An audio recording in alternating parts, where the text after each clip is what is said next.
සමන්තා චක්කවාලේසු අත්‍රා ගච්ඡන්තු දේවතා සද්ධම්මං මුනි රාජස්ස සුනන්තු සග්ග මොක්ඛදං ධම්මස්සවන කාලෝ අයං බදන්තා ධම්මස්සවන කාලෝ අයං බදන්තා ධම්මස්සවන කාලෝ අයං බදන්තා නමෝ තස්ස භගවතු අරහතු සබ්බ ධම්මේසු අප්පටිහත ඥානචාරස්ස දස බලධරස්ස චතු වේසාරජ්‍ය විසරදස්ස සබ්බ සත්තුත්තමස්ස ධම්මිස්ස රස්ස ධම්ම රාජස්ස ධම්මස්සාමිස්ස තථාගතස්ස සබ්බඤුනෝ සම්මා සම්බුද්දස්ස නමෝ තස්ස භගවතු අරහතු සබ්බ ධම්මේසු අප්පටිහත ඥානචාරස්ස දස බලධරස්ස චතු වේසාරජ්‍ය විසරදස්ස සබ්බ සත්තුත්තමස්ස ධම්මිස්ස රස්ස ධම්ම රාජස්ස ධම්මස්සාමිස්ස තථාගතස්ස සබ්බඤුනෝ සම්මා සම්බුද්දස්ස නමෝ තස්ස භගවතු අරහතු සබ්බ ධම්මේසු අප්පටිහත ඥානචාරස්ස දස බලධරස්ස චතු වේසාරජ්‍ය විසරදස්ස සබ්බ සත්තුත්තමස්ස ධම්මිස්ස රස්ස ධම්ම රාජස්ස ධම්මස්සාමිස්ස තථාගතස්ස සබ්බඤුනෝ සම්මා සම්බුද්දස්ස සද්ධර්ම ශ්‍රාවක කාරුණික ගුණගරුක බෞද්ධ පින්නතුනි බොහෝම ශ්‍රද්ධාවෙන් යුක්තව සියලු දෙනාම සූදානම් වෙන්නේ තිලෝගුරු ශාන්තිනායක සම්මා සම්බුදුරජාණන් වහන්සේ විසින් ලෝක සත්වයන් පිළිබඳව අසීමිත දයාවෙන් කරුණාවෙන් මෛත්‍රියෙන් යුක්තව අවබෝධ කරගෙන දේශනා කොට වදාළ පරම ගම්බීර වූ ශ්‍රී සද්ධර්ම රත්නයෙන් බොහෝම පුංචි කොටසක් නමුත් දේශනා කරවගෙන ධර්ම ගෞරවයේ පෙරදරි කරගෙන දේශනාගත ධර්මයේ ශ්‍රවණය කරන්නත් එසේ ධර්ම ශ්‍රවණය කිරීමෙන් ලැබෙන අවවාද අනුශාසනා තම තමන්ගේ ජීවිතවලට එකතු කරගෙන වඩාත් නිවැරදි මෙලව ජීවිතයක් සකස් කරගන්නත් නිවැරදි වුණ මෙලව ජීවිතයක් තුළින් සුගතිගාමී වූ පරලොව ආයති භවයකින් සැනසෙන්නත් අවසානයේ ප්‍රාර්ථනා කරන බෝධියෙන් සැප සහිත ප්‍රතිපදාවෙන් ඊතම ඉක්මන් භවයක උතුම් චතුරාර්ය සත්‍ය ධර්ම අවබෝධයෙන් සැනසීම සඳහාත් මේ පුණ්‍ය ධර්මයන් හේතු වාසනා වේවා කියලා ප්‍රාර්ථනා කිරීමයි. ඒ උතුම් බලාපොරොත්තු උතුම් ප්‍රාර්ථනා එලෙසින්ම මුදුන්පත් වේවා කියලා අපි ප්‍රාර්ථනා කරමු. පින්නතුනේ අද ධර්මදේශනාවේ මාතෘකාව හැටියට මම යොදා ගන්න කල්පනා කළේ උතුම් වූ ධම්මපද පාළියේ සඳහන් වන භාග්‍යතුන් වහන්සේ දේශනා කොට වදාළ තවත් උතුම් ගාථා රතනයක්. ඒ ගාථා රතනේ තමයි අචිරං වතයන් කායෝ පටවින් අදිසෙස්සති චුද්ධෝ අපේත විඤ්ඤානෝ නිරත්තංව කලින්ගරං. මේ ගාථා රත්නයේ සරල තේරුම තමයි චිර නැති මේ කය අචිරං වතයන් කායෝ පටවින් අදිසෙස්සති. යම් දවසක මේ මහ පොළොව මත ඇද වැටෙනවා. ඒ කුමක් නිසාද? චුද්ධෝ අපේත විඤ්ඤානෝ. ආයුෂය, උෂ්ණය, විඤ්ඤාණය, මේ ධර්මතා තුන මේ කයෙන් පහ වුණාට පස්සේ කොයි වගේද ඇද වැටෙන්නේ? නිරත්තංව කලින්ගරං. එදාට මේ කය වැඩකට ගන්න බැරි දර කඩක් වගේ. මේක තමයි ගාථාවේ සරල තේරුම. මෙවන් වූ ගාථා රතනයක් භාග්‍යතුන් වහන්සේ දේශනා කොට වදාළේ කොයි වගේ හේතුවක් මොන වගේ අරමුණක් නිසාද කියලා මුලින් කෙටියෙන් අපි සාකච්ඡා කළොත්, අපේ බුදුරජාණන් වහන්සේ සවැත් නුවර වැඩ ඉන්න කාලේ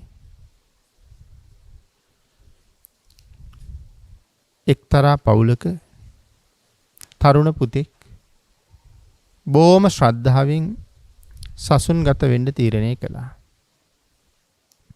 මව්පියන්ගේ අවසර ඇතුව සසුන්ගත වෙලා ශාසනික ප්‍රතිපදාවට අනුව මනාව ගුණධර්ම සම්පූර්ණ කරගෙන තමන්ගේ සීලයත් මනාව සම්පූර්ණ කරගෙන ශාසන වත් පිළිවෙත් වල යෙදෙමින් කර්මස්ථාන මෙනෙහි කරමින් බොහෝම හොඳට පැවිදි ජීවිතේ සම්පූර්ණ කරමින් යනකොට මේ භික්ෂුන් වහන්සේට කුෂ්ඨ රෝගයක් හැදුනා. උන්වහන්සේගේ නම තිස්ස. කුෂ්ඨ රෝගයක් හැදුනා. ඉතින් මේ කුෂ්ඨ රෝගයේ මුලින්ම පටන් ගත්තේ අබෑට වාගේ පොඩි පොඩි බිබිලි වලින්. ඉතින් ඒවටනේ අපි කුෂ්ඨ කියලා කියන්නේ. හැබැයි මේ අබෑට වගේ තිබිච්ච පොඩි බිබිලි දවසක් දෙකක් යනකොට මුං ඇට වගේ වුණා. ඊට පස්සේ ඒ බිබිලි කඩල ඇට වගේ ලොකු වුණා. දෙබරපළ වගේ ලොකු වුණා. නෙල්ලි ගෙඩි වගේ ලොකු වුණා. අන්තිමට බෙලි ගැට තරමට එනකන් ලොකු වුණා. බෙලි ගැට තරමට ලොකු වෙච්ච ගෙඩි සරව වලින් පිරීලා පුපුරන්න පටන් ගත්තා. ලේයි සරවයි දෙකම වැగిරෙනවා. සරුවාංගේ පුරාම තුවාල. හැබැයි තිස්ස හාමුදුරුවෝ අසනීප වුණාට තිස්ස හාමුදුරුවන්ට හොඳ උපස්ථායක පිරිසක් හිටියා. කොයිතරම් දරුණු අසනීපයක් වුණත් උන්වහන්සේ අත්හැරලා යන්න ඒ ශිෂ්‍ය පිරිස උපස්ථායක පිරිස කවදාවත් කටයුතු කළේ නැහැ. භාග්‍යතුන් වහන්සේගේ වචනය ගරු කරමින් ගිලන් උපස්ථානයේ බුද්ධ උපස්ථානයේ හා සමානයි කියලා සඳහන් කරපු කරුණු මනාව ධාරණය කරගනිමින් උන්වහන්සේලා ඒ තරම්ම ගෞරවයෙන් මේ උපස්ථාන කටයුතු කරගෙන යනවා. පින්නතුනි අපි කාරණාව කතාවක් හැටියට සාකච්ඡා කරනවා විතරයි. නමුත් හිතලා බලන්නකෝ තිස්ස හාමුදුරුවෝ මොන තරම් දුකක් විඳිනවද කියලා. තිස්ස හාමුදුරුවෝ ඉඳගෙන ඉන්නද? තිස්ස හාමුදුරුවෝ හිටගෙන ඉන්නද? තිස්ස හාමුදුරුවෝ ඇල වෙලා ඉන්නද? තිස්ස හාමුදුරුව මුලින් අතට ඉන්නද? කොයි විදිහට හිටියත් තිස්ස හාමුදුරුවන්ට වාඩි වෙන්න වෙන්නේ තුවාල උඩ. ඇලවෙන්න වෙන්නේ තුවාල උඩ. මුණින් පෙරලෙන්න වෙන්නේ තුවාල උඩ. සරුවාංගේ පුරාම තුවාල. තිස්ස හාමුදුරුව කොහොම ඉන්න ඇද්ද කියන කාරණාව අපිට නම් තේරෙන්නෙත් නෑ. සුළු පටු දුකක් නෙමෙයි තිස්ස හාමුදුරුව විඳින්නේ. අසීමාන්තික වේදනාවක් තිස්ස හාමුදුරුව විඳිනවා. හැබැයි උපස්ථායක පිරිසත් පුදුම සැලකිල්ලෙන් ඒ කාර්ය කරගෙන යනවා. මෙහෙම ටික දවසක් යනකොට පිනතුනේ තිස්ස හාමුදුරුවන්ගේ ඇටකොටු බිඳෙන්න පටන් ගත්තා. දැන් තිස්ස හාමුදුරුවෝ නැගිටවන්න බෑ. තිස්ස හාමුදුරුවෝ ඉඳවන්න බෑ. තිස්ස හාමුදුරුවෝ ඇවිද්දවන්න බෑ. තිස්ස හාමුදුරුවෝ පැත්තකට හරවන්න බෑ. මහ විශාල ප්‍රශ්න ගොඩක්. ඒ එහාට මෙහාට හොලවනකොට බිඳුන ඇටකොටු වලින් නැගෙන වේදනාව දරා ගන්න බැරුව යනවා. දැන් කළ හැකි කිසිම දෙයක් නැහැ. මිනිස්සු තිස්ස හාමුදුරුවෝ දැකලා බය වෙන තරම්. ඒ තරම් දරුණු අසනීප තත්ත්වයක්. උපස්ථායකයන් වහන්සේලාටත් දැන් නම් කරන්න දෙයක් නැහැ. ඉතින් තිස්ස හාමුදුරුව වෙනුවෙන් මුකුත්ම කරන්න බෑනේ. ඔසවන්න, වඩා ගන්න, හරවන්න, පෙරලන්න, නාවන්න කිසිම දෙයක් කරන්න බෑ. ඇටකොටු කැඩිලා. අන්තිමට අත්හැරලා දැම්මා. අත්හරින්න නැතුව වෙන මොකක් කරන්නද? ලෞතර බුදුරජාණන් වහන්සේ මහා කරුණා සමාපත්තියට සමවැදිලා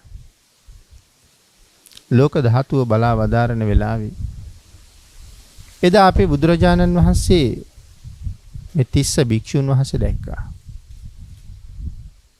මේ තරම් අසාධ්‍ය තත්වයෙන් හිටියත් භාග්‍යතුන් වහන්සේ වගේ මහා කල්යාණ මිත්‍රයෙක් අද මුණ ගැහුණොත් තිස්ස හාමුදුරුවෝ සදහටම දුක්ඛිත සංසාරයෙන් මිදෙනවා. පෙර පිරූපින් මෝරලයි තියෙන්නේ. භාග්‍යතුන් වහන්සේ කල්පනා කළා මම අද තිස්සට පිහිට විය යුතුයි කියලා. බුදුරජාණන් වහන්සේ තිස්ස හාමුදුරුවෝ වැඩ ඉන්න පැත්තට වැඩියා. තිස්ස හාමුදුරන්ගේ කුටියටත් ගියා. තිස්ස හාමුදුරන් කුටියටත් වැඩලා ගිනිහල් ගෙටත් වැඩලා පැන් භාජන ලිපේ තියලා සුදුසු තරමට වතුර උණු වුණාට පස්සේ ඒ පැන් භාජන තවත් වතුර ඇල් මරා ගන්න ඔරුවකට අස් කරලා මනාව නාවන්න සුදුසු ආකාරයෙන් වතුර සකසලා තිස්ස හාමුදුරුවෝ ඇඳ පිටින්ම නාවන තැනට එක් කරගෙන එන්න භාග්‍යතුන් වහන්සේ කුටියට වැඩලා ඇඳේ එක පැත්තකින් අත තියෙනකොට අනික් භික්ෂුන් වහන්සේලා ස්වාමීනි සමාවෙන්න අපි ගන්නම්. උන්වහන්සේලා ඇඳ ඔසව ගත්තා. අපේ භාග්‍යතුන් වහන්සේ ස්නානය කරන තැනට ගියාට පස්සේ තිස්ස හාමුදුරුවෝ හොඳට නෑවුවා. තිස්ස හාමුදුරන්ගේ තුවාල භාග්‍යතුන් වහන්සේ ශ්‍රී හස්තයෙන් හොඳට පිරිසිදු කළා. මනාව පිරිසිදු කරලා හොඳින් නාවලා තිස්ස හාමුදුරන්ගේ සිවුරත් සෝදලා සිවුර වේලුනහම ඒක දෙකට නමලා අඳවලා අඳනෙත් වේලලා නැවත අඳනේ අඳවල සිවුරු පොරවලා මේ ආදී සියලුම දේවල් තිස්ස හාමුදුරුව වෙනුවෙන් උපස්ථානයක් හැටියට කරලා තිස්ස හාමුදුරුවන් වහන්සේ උන්වහන්සේගේ කුටියේ වඩා හිඳවලා උන්වහන්සේට බණ ටිකක් කියන්න මේක හොඳම වෙලාව කියලා තීරණය කරලා මොකද තිස්ස හාමුදුරන්ගේ ගතසිත දෙකම දැන් සැහැල්ලුයි. අපි අර මුලින් මාතෘකා කරගත්ත ගාථා රත්නයෙන් ධර්ම දේශනාව කළා. අචිරං වතයන් කායු. තිස්ස මේ කයට චිර පැවැත්මක් නැහැ. පින්නතුනි මේ කයට චිර පැවැත්මක් නැති බව සාමාන්‍ය අපිට මනාව මේ ලෝකේ ජීවත් වෙනකොට දකින්න ලැබෙනවා. සමහර කෙනෙක් මව් කුසේම මරණයටපත් වෙනවා. තව සමහර කෙනෙක් මව් කුසෙන් එළියට එනකොට මරණයටපත් වෙනවා. තව සමහර කෙනෙක් එළියට ඇවිල්ලා තප්පරයක් දෙකක් ජීවත් වෙලා මැරෙනවා. විනාඩියක් දෙකක් ජීවත් වෙලා මැරෙනවා. පැයක් හමාරක් ජීවත් වෙලා මැරෙනවා. අවුරුද්දක් දෙකක් ජීවත් වෙලා මැරෙනවා. අවුරුදු 5ක් 10ක් 15ක් 20ක් ජීවත් වෙලා මැරෙනවා. සමහර අය අවුරුදු 60 70 80 100 විතර ඉක්මවල ගිහිල්ලා මරණයටපත් වෙන අයත් ඉන්නවා. නමුත් ස්ථිර පැවැත්මක් නැහැ. කොයියම්ම මොහොතක හරි ඕනෑම කෙනෙක් මරණයටපත් වෙන්න පුළුවන්. ඒකයි සඳහන් කළේ චිර නෑ මේකයි. ඒ චිර බවක් නැති නිසා ඕනෑම වෙලාවක මේ කය මේ මහ පොළොව මත ඇද වැටෙන්න පුළුවන්. එතකොට මේ අස්තිර බව එන්නේ සත්වයා මරණයටපත් වෙන්නේ මේ ශරීරය තුල ක්‍රියාත්මක වෙන ආයුෂය, උෂ්ණය, විඥානය. මෙන්න මේ කියන ධර්මතා තුන යම් දවසක මේ කයෙන් බැහැරට ගියා නම් මේ ධර්මතා තුන යම් දවසක මේ කයෙන් බැහැරට ගියා නම් ඒ පුද්ගලයා මැරුණා කියලා කියන්නේ. ඉතින් ඒ නිසා සඳහන් කළා චිර නැහැ.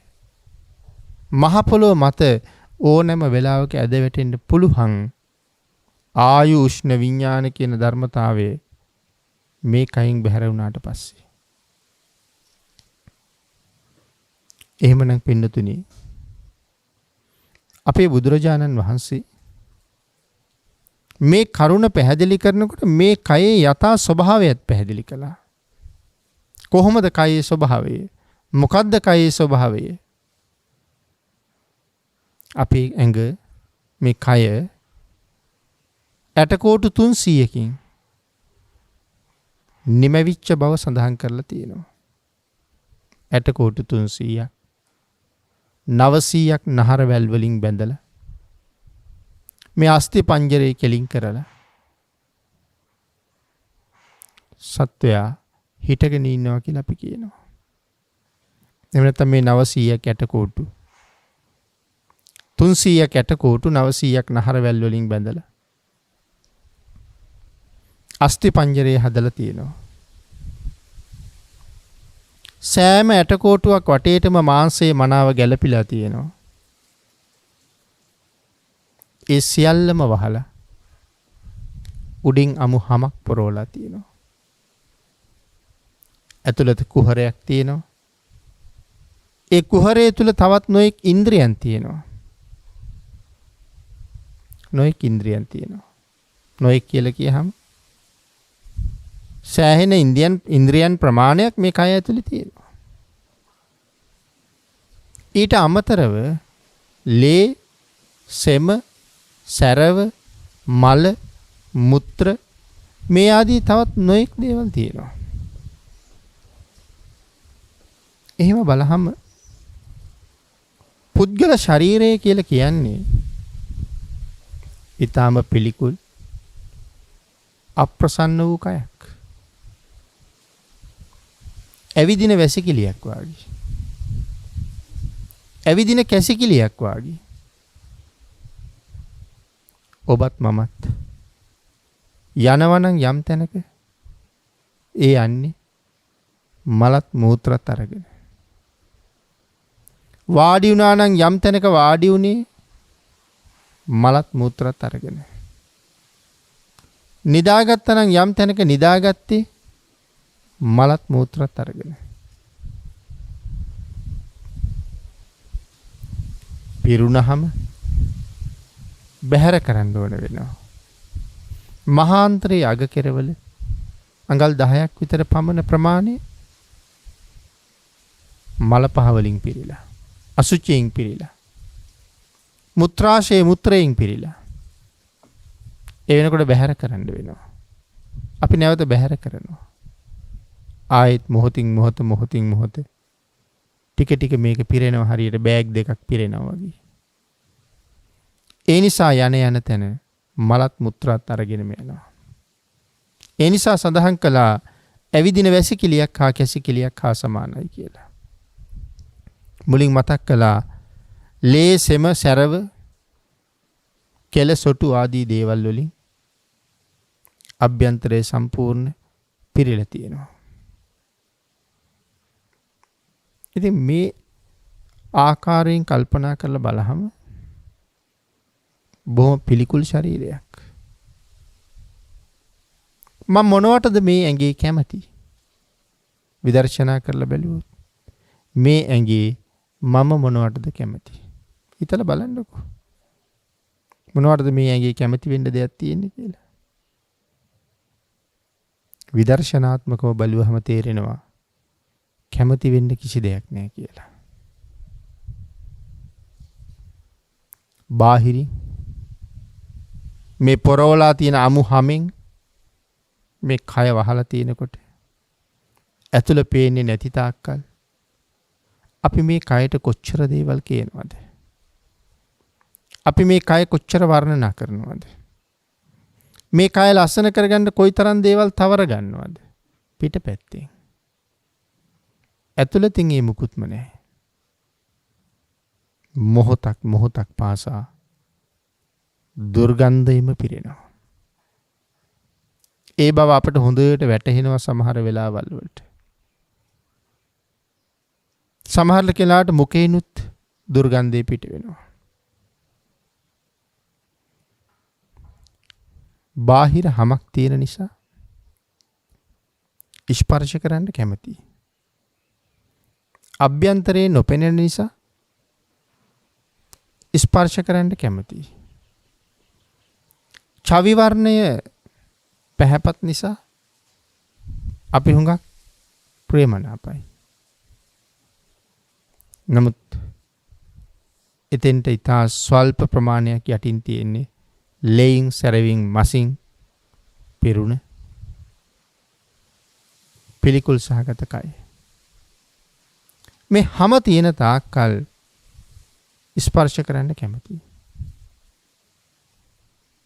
නමුත් හැම නොතිබුණා නම් ස්පර්ශ කරන්න කැමති වෙන එකක් නැහැ. මේක තමයි කයි හැටි. රෑ දවල් දෙකම මල මුත්‍ර පිට වෙනවා. කොයි තරම් පිළිකුල් සහගතද? භාග්‍යතුන් වහන්සේ දේශනා කළේ මේ කයේ දොරවල් 9ක් තියෙනවා. මොකටද? අපද්‍රව්‍ය බැහැර කරන්න. එතකොට තේරෙනවද සුළු අපද්‍රව්‍ය ප්‍රමාණයක්ද තියෙන්නේ කියලා? බඹයක් පමණ වෙච්ච මේ ශරීරයේ අපද්‍රව්‍ය බැහැර කරන්න දොරවල් 9ක් තියෙනවා කියහම එකකින් දෙකකින් කරන්න බැරි හින්දානේ. මිනිහෙකුගේ මුහුණ දිහා බලලා අපි කියනවනේ හරි ලස්සනයි කියලා. නමුත් අපිට හිතෙන්නේ නැහනේ ඇතුලේ තියෙන කුණු එළියට එන දොරවල් 7ක් මේ මූණත් එක්ක තියෙනවා කියලා. වහගන්නත් බෑ ඒවා. කුණු වැහෙන දොරටු 7ක්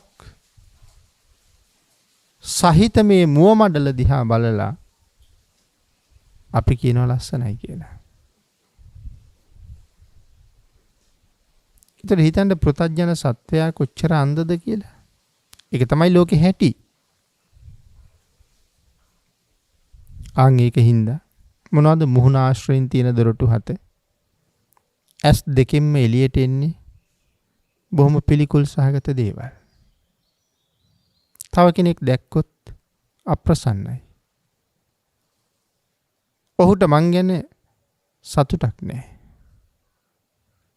එනිසා නිතර නිතර අපි ඇස් පිහලා දානවා.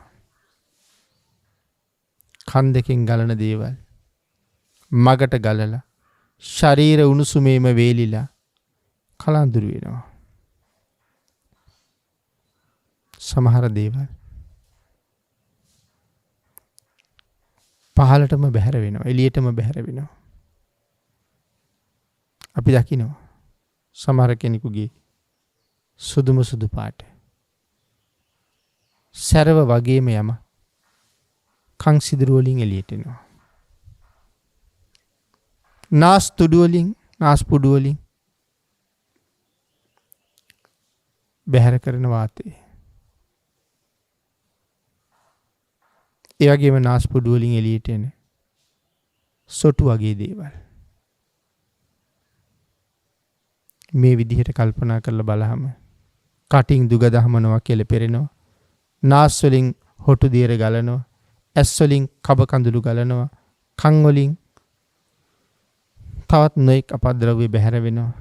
මේ දොරටු ඔක්කොම තියෙන්නේ අර ලස්සනයි කියපු මූණෙනි. නමුත් මේ දොරටු වලින් එන දේවල් එකතු කළා නම් මේ මගේ මූණ ළඟින් මූණ ආශ්‍රයේ තියෙන ඉන්ද්‍රයන්ගෙන් එළියට ආපු දේවල් කියලා කෙනෙකුට පෙන්වුවොත් තවත් ඔහු එක දිහා බල බල ඉඳීද? ඒකයි සඳහන් කළේ චිර නැති මේ කය හරිම පිළිකුල් සහගතයි. අචිරං වතයන් කායෝ පටවින් අදිසෙස්සති චුද්ධෝ අපේත විඥානෝ. විඥාන කියන ධර්මතාවයේ මේ කයෙන් යම් දවසක පහ වෙලා යනවද අන් එදාට මේ කය මහ පොළොව උඩ ඇද වැටෙනවා. නිරත්තංව කලින් කරා අහක දාපු දඬු කැබැල්ලක් වගේ. පින්නතුනි, ඔබේ කයත් මගේ කයත් එලෙසම පිළිකුල් සහගතයි. ඒ පිළිකුල් සහගත කයක් අපි හැමෝටම තියෙන්නේ. නමුත් මේ කය පිළිකුල් සහගත වුණාට සංසාරේ පෙර කරන ලද කුසල කර්මයන්ගෙන් ලැබිච්ච කයක්. පෙර කරන ලද කුසල වේගය කොයිතරම් බලවත්ද? ආන්ගේ කුසල වේගයේ බලවත් බව අපි තාමත් ජීවත් කරවනවා. කෙනෙක් මරණයට පත් වෙනවා කියලා කියම ආයුක්කය, කම්මක්කය, උභයක්කය, උපච්ඡේදකය කියලා ආකාර හතරක් තියෙනවා. ආයුක්කය කියලා කියන්නේ ආයු පිරිහීමෙන් වෙන මරණය, කම්මක්කය කියලා කියන්නේ කර්මයේ ඡය වීමෙන් වෙන මරණය, උභයක්කය කියලා කියන්නේ ආයුෂයයි කර්මයයි දෙකම තියෙද්දි සිද්ධ වෙන නැත්නම් දෙකම ඉවර වෙලා සිද්ධ වෙන මරණය. උපච්ඡේදක මරණ කියන්නේ ආයුෂයයි කර්මයයි දෙකම තියෙනවා. නමුත් හදිසියේ මරණයටපත් වෙනවා. එහෙම අවස්ථා. එහෙමනම් ඔබත් මමත් අනිවාර්යයෙන්ම දවසක ආයුක්කයෙන් හෝ කම්මක්කයෙන් හෝ උභයක්කයෙන් හෝ උපච්ඡේදකයෙන් මරණයටපත් වෙන බව අමතක නොකළ යුතු කාරණාවක්. ඒ නිසා පින්නතුනි, මරණය කියන ධර්මතාවය මේ ලෝකේ හැමෝටම සරුව සාධාරණ පොදු ධර්මතාවයක්. කවද මැරෙයිද? කොතන මැරෙයිද? කොහොම මැරෙයිද? මොන සිද්ධියකින් මරණය සිද්ධ වෙයිද? ඒකක්වත් අපි දන්නේ නැහැ. නමුත් ඒ දේ ස්වාභාවිකවම හරි අනුන් අතින් හරි සිද්ධ වෙනකන් මේ සංසාරේ අපිත් ඉස්සරහට යනවා. සංසාර ගමනේ අපිත් ඇදෙනවා. ඒ නිසා ජීවිතය අනිත්‍යයි කියලා දේශනා කළා. අනිත්‍ය වූ ජීවිතේ කොයි මොහොතේ අනිත්‍ය බව ප්‍රදර්ශනය කරයිද කියලා නොදන්න නිසා අප්‍රමාදීව වහවහ කුසල් සම්පාදනය කරන්න ඕනේ. අප්‍රමාදේන සම්පාදේත. අප්‍රමාදීවම කුසල් සම්භාව කුසල් රැස් කරගත යුතුයි. පින්නතුනි මේ කාරණාව මෙහෙම කියනකොට පූතිගත තිස්ස හාමුදුරුවන්ගේ නම තිස්ස කියලා මම මුලින් මතක් කළා. පස්සේ කාලේ පූතිගත තිස්ස කියලා නමක් පට බැඳෙනවා. සරව ගලන කයකින් යුක්ත තිස්ස හාමුදුරුව කියන නාමයත් එක්ක අපි කතා කරමින් හිටියේ මේ අනිත්‍ය වූ ජීවිතය පිළිබඳව. ජීවිතය අනිත්‍ය බව ඇත්ත. යම් තාක් දේකයි නිරෝගීව පවතින්නේ ඒ තාක් කාලය තුල නැවත කවදාවත් සංසාරේ නූපදින පුද්ගලයෙක් බවට පත් වෙන්න කටයුතු කරන්න හැකියාවත් භාග්‍යතුන් වහන්සේම මනාව පෙන්눔 කරන්න යෙදුණා. ආන් ඒක නිසා මේ සත්වයා කොතන මැරුණත් මරණය සිදු වෙනකන් කරගත යුතු කුසල අකුසල ධර්ම විශේෂයෙන් කරගත යුතු කුසල් දහම් මනවින් සම්පාදනය කරගෙන මේ ගමනට ලෑස්ති වෙලා ඉන්න ඕනේ. කොයි වෙලාවෙ ඇයිද දන්නේ නැහනේ. ගමනට ලෑස්ති වෙලා ඉන්න ඕනේ. තිස්ස හාමුදුරුවෝ නම් භාග්‍යතුන් වහන්සේගේ දේශනාව අවසන් වෙනකොට සව් කෙලස් නැසුවා. ඒ වගේම පිරිනිවන් පෑවා. සව් කෙලස් නැසල පිරිනිවන් පෑවා. පස්සේ ඉතින් භික්ෂුන් වහන්සේලා ඇහුවා ස්වාමීනි මේ තරම් අසාධ්‍ය තත්වයෙන් හිටපු තිස්ස මරණින් පස්සේ කොහෙ ගියාද කියලා. අපේ බුදුරජාණන් වහන්සේ දේශනා කළේ මහණෙනි තිස්ස නැවත සංසාරයට නොඑන්නම ගියා කියලා. සංසාරයෙන් තිස්ස යන්නම ගියා. භික්ෂුන් වහන්සේලා අහනවා ස්වාමීනි මේ ජීවිතෙන් රහත් වෙන්න පින් තිබ්බනම් තිස්ස හාමුදුරුවෝ මෙච්චර දුක් විඳියේ කියලා. අපේ බුදුරජාණන් වහන්සේ මනාව දේශනා කළා මහණෙනි කුසල් සහ අකුසල් දෙකම මේ සංසාරේ සමව භුක්ති විඳින්න වෙනවා. ස්වාමීනි මේ තරම් ඉක්මනට අරහත්ත්වයේ සාක්ෂාත් කරගන්න සංසාරේ කරලා තිබිච්ච පින මොකද්ද කියලා. භාග්‍යතුන් වහන්සේ දේශනා කළා මහණෙනි කාශ්‍යප බුදුරජාණන් වහන්සේගේ කාලේ මේ තිස්ස වැද්දෙක්. තිස්සගේ කාර්යය තමයි පක්ෂීන් අල්ලලා ප්‍රභූන්ට විකුණන එක. ඉතුරු වෙන පක්ෂියෝ ඔහු මුල්ලක තියලා තියෙන හෙට පොළට ගෙනියන්න. නමුත් උන්ට තටු තියෙනවා. උන්ට පණ තියෙනවා. උන්ට ගිල්ලෙන්න පුළුවන්. ඒ නිසා කල්පනා කළා මේ වැද්දා මේ කුරුල්ලන්ගේ කකුල් දෙකත් කඩලා පියාපත් තටු ටිකත් කඩන්න ඕනේ කියලා. එදා ඉඳලා කකුල් දෙකම තලලා පියාපත් තටුත් කඩලා මුල්ලක දානවා. මැරෙන්නේ නෑනේ. හෙට උදේට මසර විකුණන්න බොහොම හොඳයි. මැරිලා තිබ්බොත් නේ මස් නරක් වෙන්නේ. ආන් ඒක හින්දා පහුවදා උදේට ඒ කුරුල්ලන්ගේ හැම ගලවගෙන මස් ටික අරන් ගිහලා විකුණලා එනවා. කුරුළු මාංශ වැඩිපුර ගෙදර තිබුණ දවසට ගෙදර අයටත් උයනවා. රහතන් වහන්සේට දන් දෙන දවසෙත් කුරුළු මාංශත් එක්ක බතක් උයලා තිබුණ දවසක්. පිණ්ඩපාතේ වඩින රහතන් වහන්සේ නමක් දැකලා ආරාධනා කරලා වැඩම කරවගෙන ඉල්ල වඩා හිඳවලා පාත්‍රය ඉල්ලගෙන දම්පැන් බෙදලා දෙනවා. කොයිතරම් ආනිසංසද. මේ අය භාග්‍යතුන් වහන්සේ වෙනුවෙන් වෙනවා. භාග්‍යතුන් වහන්සේ වෙනුවෙන්ම ඇවිල්ලා ඊට උසස් ආකාරයෙන් පින්කම් කරගත්ත අය බොහොමයි. එනං එදා කුරුළු මාංශත් එක්ක අර වැඩි පුජ්‍යලයා අර භික්ෂුන් වහන්සේට දන් දීලා කරපු ප්‍රාර්ථනාවක් තිබුණා. ඒ ප්‍රාර්ථනාව තමයි ස්වාමීනි ඔබ වහන්සේගේ ජීවිතයේ ඔබ වහන්සේ ලබාපු යම් උතුම් ඵලයක් තියෙනවා නම් මේ දානානි සංසයෙන් මටද ඒ ඵලයේ එසේම මුදුන්පත් වේවා කියලා. කවුරු ළඟද කියන්නේ? එදා කුරුළු වැද්දා කාලේ පිණ්ඩපාතේ වැඩපු භික්ෂුන් වහන්සේට. ඒසේම වේවා කියලා උන්වහන්සේ ආපහු වැඩියා.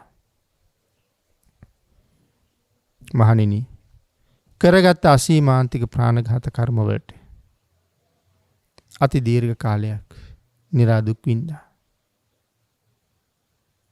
ආන් එහෙම නිරේ මල් වල අසීමාන්තිකව දුක් විඳලා තමයි මේ මනුෂ්‍යාත්ම භාවයට එන්නේ.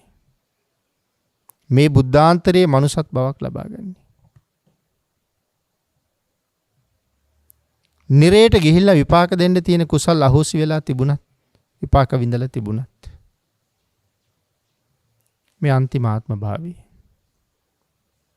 මේ ලෝක වශයෙන් විඳින්න තියෙන ඊතුරු කර්ම ටික විඳින්න ඕනේ.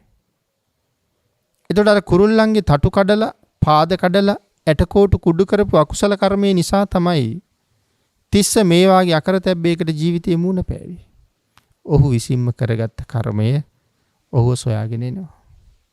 අපි හැමෝටම මෙහෙමයි. අපි විසින්ම කරන කර්මය අපිව හොයාගෙන එනවා. ඒ කර්මය වෙන කවුරුත් සොයාගෙන යන්නේ. ඒ කර්මය වෙන කාටවත් බාර දෙන්න පුළුවන්කමකුත් නැහැ. කවදා නමුත් කළාද කර්මයක් සෝවාන් වෙන තුරු සංසාරේ ඒක සතර අපාය වාගේ තැන්වල පවා අපි විඳවන්න ඕනේ. සෝවාන් වහන්සේ නමක් වුණොත් නිරයේ විඳවන්න වෙන කාලය අහෝසි වෙනවා. පෙර කරන ලද නිරේගාමී අකුසල් එතනම ඉවර වෙනවා. මතුවට රැස් කරන්න තියෙන නිරේගාමී අකුසල් අය රැස් වෙන්නේ නැතුව යනවා. මොකද සෝවාන් වහන්සේ සිල් කඩන්නේ නැහැ නේ කවදාවත්. එහෙනම් නිරේට යන්න තියෙන කර්ම රැස් වෙන්නේ නැතුව යනවා. ඉතින් මේ වැඩි පුජ්‍යලයා රහතන් වහන්සේට ප්‍රකාශ කළේ ස්වාමීනි, ඔබ වහන්සේ ලැබූ යම් උතුම් ඵලයක් වේද මටත් ඒක ලැබෙන්න කියලා. ඉතින් අවශේෂ කර්ම ටික නිරේට නොයා වුණත් මෙලව විපාක දීලා අන්තිමට අපි කතා කරන අරහත්ත්වයට දක්වාම උන්වහන්සේ ගමන් කළා. මහණෙනි, මේකයි හේතුව. දන් දීලා කරපු ප්‍රාර්ථනාව. එතකොට සංසාරේ ඔබට මට අපි සිද්ධ කරගත්ත කුසල ධර්මයන් සමසමව ඵල දෙනවා. කුසලුත් විපාක දෙනවා, අකුසලුත් විපාක දෙනවා. යම් දවසක යම් කරුණක් කඳුළු පිරි මුහුණින් යුක්තව අනුස්මරණය කරන්න වෙනවද? ඇයි එහෙම සඳහන් කළේ? ඒ පෙර කරන ලද අකුසල ධර්මයන්ගේ ඵලයක්. ඒ වගේම තමයි සතුටින් සිනහවින් මේ ජීවිතේ ගත වෙන මොහොතක් තියෙද පෙර කරන ලද කුසල කර්ම නිසා. නෑ බෑ කියන දුක නෑ. ඒක දැනෙන්නේ නෑ. ආන් ඒක නිසා වැඩි සසරට කුසල් එකතු කරලා කුසලයෙන් පෝෂණයටපත් වෙන්න කියලා සඳහන් කරන්නේ. අපි සංසාරේ කරපු කර්ම කොච්චර ඇද්ද තාම විපාක දීලා නැහැ. හැබැයි අනාගතේ අනිවාර්යෙන් ඒක මට විඳවන්නම වෙනවා. අපි අද දන්නෙත් නැහැ කොයි වාගේ කර්මද දන්නේ කරලා තියෙන්නේ. පුච්චලා මරලාද? කවද්ද මට පිච්චෙන්න වෙන්නේ? ඇනලා මරලාද? කපලා මරලාද? කොටලා මරලාද? දියේ ගිල්ලලා මරලාද? වසවිස දීලා මරලාද? තවත් දරුණු දඬුවම් දීලා මරලාද? නමුත් අත්හැර නොයා මා පස්සෙන් අනිවාර්යෙන් ඒ කර්ම ශක්තිය එනවා. ඒකෙන් ඔබට මට ගැලවෙන්න බෑ. එහෙම අකුසල් සමුදායක් මේ වෙනකොට ජීවිත වලින් රැස් වෙලා නම් පිනතුනි වටිනවා. ආයි කවර කවමදාකවත් අකුසල් නොකර ජීවත් වෙන්න. නිරේගාමී අකුසල් මෙවන් අකුසල් වලින් වහවහ ඉවත් විය යුතුයි. නිරේගාමී අකුසල් කියලා කියන්නේ කර්මපත. මොනවද කර්මපත කියලා කියන්නේ? අනික් අකුසල් වලටත් නිරේ නොයනවා කියනවා නෙමෙයි. කර්මපතයකට අනිවාර්යෙන් නිරේ යනවා. පන්සිල් පද 4ක් කර්මපත. සුරාමේරේ හැර. හැබැයි සුරාමේරේ කර්මපත වෙනත් විදිහක් තියෙනවා. ඒ ක්‍රමයට අනුව සුරාමේරියත් කර්මපත වෙනවා. ඒ නිසා නිරේගාමී අකුසල් තවත් රැස් නොකර ඉන්න උත්සාහ කරන්න ඕනේ. මොකද පෙර රැස් කරපුවා තව තියෙනවා. නිරේට නොයා මේ ජීවිතේම විපාක දෙන අකුසල කර්මත් නොකළ යුතුයි. පෙර කරපුවා තාම තියෙනවා. දඬුවම් ලැබිලා ඉන්නේ. වරෙන්තු කරුවාගේ තමයි දැන් මේ ඉන්නේ. ඒ වැරදි ඔක්කොටම දඬුවම් තීන්දුව වෙලා තියෙන්නේ අපි නොදන්නවා වුණාට. ඒක මං කිය වරෙන්තු කාර්ය වගේ ඉන්නවා අපි කියලා. ඒ තීන්දුවෙන් මග අරින්න කාටවත් බැරුව යනවා. අන් ඒක නිසා මැරෙන්න කලින් වහවහ ජීවිතයේ කුසලයෙන් පෝෂණය කරගන්න අපි හැම කෙනෙක්ම වීරිය කරන්න ඕනේ. උත්සාහ කරන්න ඕනේ. තිස්ස හාමුදුරුවන්ට වඩා දරුණු ලෙඩ රෝග වලට ඔබට මට ගොදුරු වෙන්න පුළුවන්කම තියෙනවා. ඒ නිසා බැරි වෙලා ජීවිතේ සැඳෑ සමයට ගිහිල්ලා ගුණ පුරන්න පටන් ගත්තට ඒක වෙන්නේ නැහැ. ගුණ පුරන්න තියෙන හොඳම කාලේ තරුණ කාලේ. ඒක මනාව දහමින් අර්ථකථනය කරලා පැහැදිලි කරනවා. ගුණ පුරන්න තියෙන හොඳම කාලේ තරුණ කාලේ. ඔබේ මගේ ජීවිතයේ තියෙන ලොකුම ආපදාව මරණය. කොයි වෙලාවෙ එයිද දන්නේ. හැබැයි අපි ළඟ තියෙන ඕනේ ආපදා කළමනාකරණය. ආපු ඕනෑම වෙලාවක නිර්භීතව යන්න සූදානම්. මොනවද මංගාව තියෙන්න ඕනේ? තිසරණයි, පන්සිලුයි, දසදාන වස්තුවයි. මේ කාරණා ටික සම්පූර්ණ කරගෙන අපිට පුළුවන්කම තියෙනවා මරණය එනකන් සූදානම් වෙලා ඉන්න. මොකද අපි දන්නවා මැරුණොත් අනිවාර්යයෙන්ම යන්නේ හොඳ තැනකට. හොඳ තැනකටයි යන්නේ. ආන්ගේ හොඳ තැනකට යන නිසා බය නැතුව මැරෙන්න පුළුවන්කම තියෙන්න ඕනේ. ඔබෙන් අසිය යුතු ප්‍රශ්නයක් තියෙනවා. මරණය කවදා කොතන කොයි වෙලාවෙ මා සොයාගෙන ඉද දන්නේ නැහැ. නමුත් සූදානම්ද? කවදද එන්නේ? මට කමක් නැහැ. සූදානම්ද? ආන්ගේ නිසා ඔබත් ඔබෙන් අහන්න. ඔබ මැරෙන්න සූදානම්ද කියලා. සූදානම් වෙනවා කියන එක බොහොම සංකීර්ණ කාරණාවක්.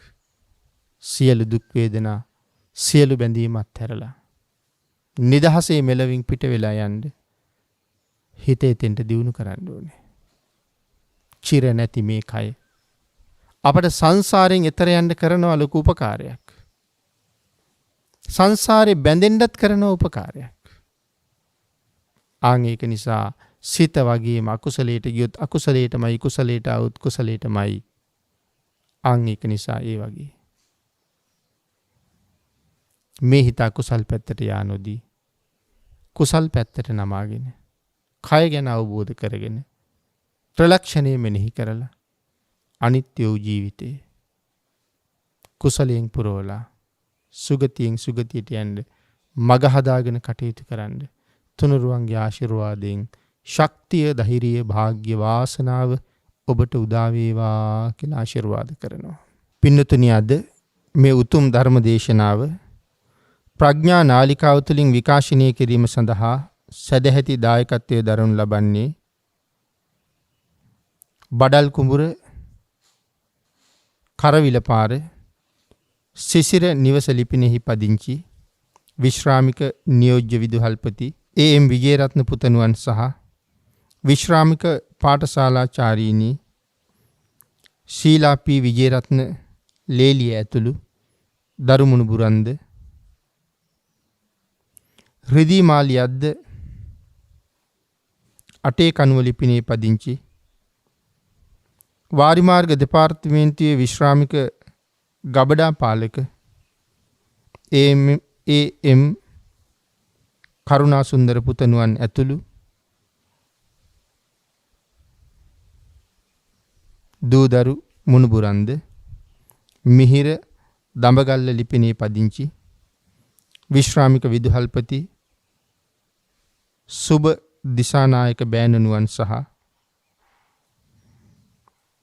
AMH කුමාරී දිසානායක දියණිය ඇතුළු දරු මුණුබුරන්ද බඩල් කුඹුර කරවිල පාර දීප්ති ලිපිනේ පදිංචි AM නන්දාවතී දිසානායක දියණිය ඇතුළු දූදරු මුණුබුරු මිනිබිරියන්ද ගීතානී ගමේවෙල පස්සර ලිපිනේ පදිංචි AMG කුමාරී දියණිය ඇතුළු දරු මුණුබුරන්ද අලුපොත ගමේ බඩල් කුඹුර ලිපිනේ පදිංචි WM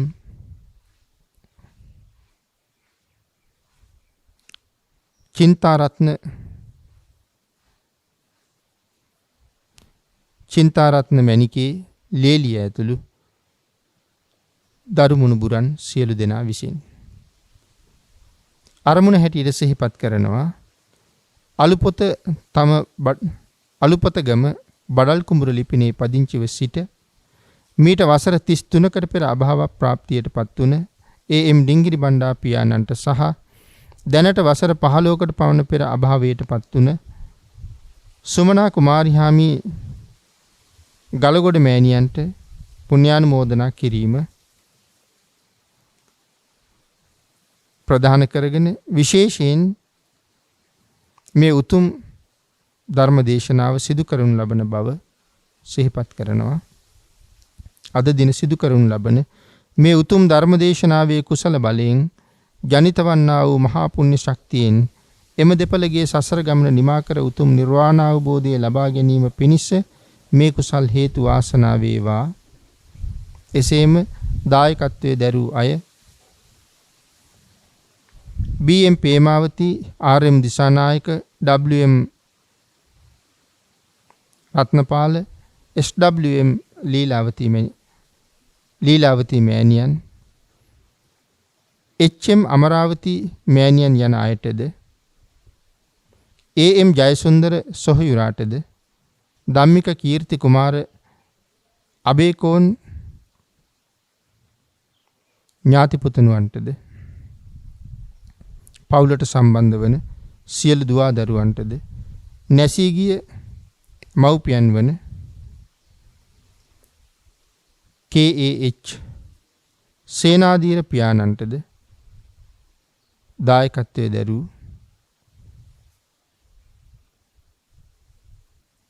දායක පින්නතුන්ගේ නමින් වියෝ වූ කරුණා මුණසිංහ ඥාතිවරිය ඒ ඥාතිවරියගේ වර්ෂ පූර්ණයේ සිහිපත් කරමින් එතුමියටද DD රූපසිංහ බුද්ධදාස වීරක්කොඩි යන පියවරුන් දෙපළටද දායකත්වයේ දරූ අයගේ නමින් මිය පරලෝකීය සෑම සියලු දෙනාටමද මේ උතුම් ධර්ම දානයෙන් ජනිත වන්නා වූ සියලු කුසල් අත්පත් වීමෙන් උතුම් නිර්වාණ අවබෝධයට හේතු වේවා කියලා ප්‍රාර්ථනා කරමු.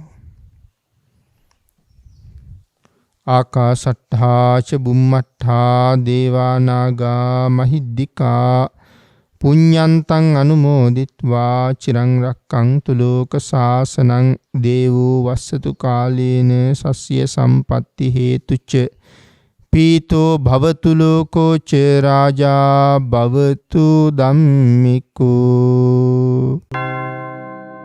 රාගක්ඛයෝ නිබ්බානං